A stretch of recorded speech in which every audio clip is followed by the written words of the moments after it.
பொண்ணு வந்து see that's between me and him what is their problem.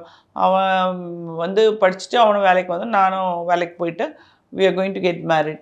நான் அவனை தான் கல்யாணம் பண்ணிப்பேன் அப்படின்னு. நான் சொன்னேன் it's too early to think. ஏன்னா இந்த பொண்ணு ஃபர்ஸ்ட் இயர் தான் படிச்சுட்டு இருக்குது. ம். நான் முடிச்சு வந்து ஸோ இவ்வளோ நாளில் இவங்களே சண்டை போட்டு கூட பிரிஞ்சிருவாங்க. So okay. அதான் நான் அது ஆக்சுவலாக I gave counselling to the parent தான்.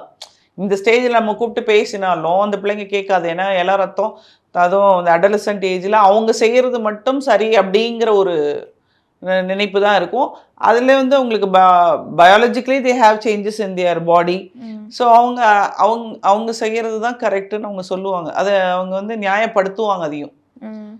நீங்கள் அந்த நேரத்தில் எதை சொன்னாலும் அவங்க மண்டை ஏற்றுக்கவே ஏற்றுக்காது. So okay. த பேரண்ட்ஸ் வந்து அப்படியே அரவணைச்சு அவங்க அப்பாக்கிட்ட நீங்கள் டெய்லி பேசுங்க. அம்மா அம்மா வந்து வெரி கூல். என்னவோ நடக்கட்டும் நடக்கிறது நடக்கட்டும் பார்த்துப்போம் அப்படின்னு விட்டாங்க அவங்க. ஸோ அவங்க எடுத்த டெசிஷன் தான் நான் கரெக்டுன்னு சொல்லுவேன்.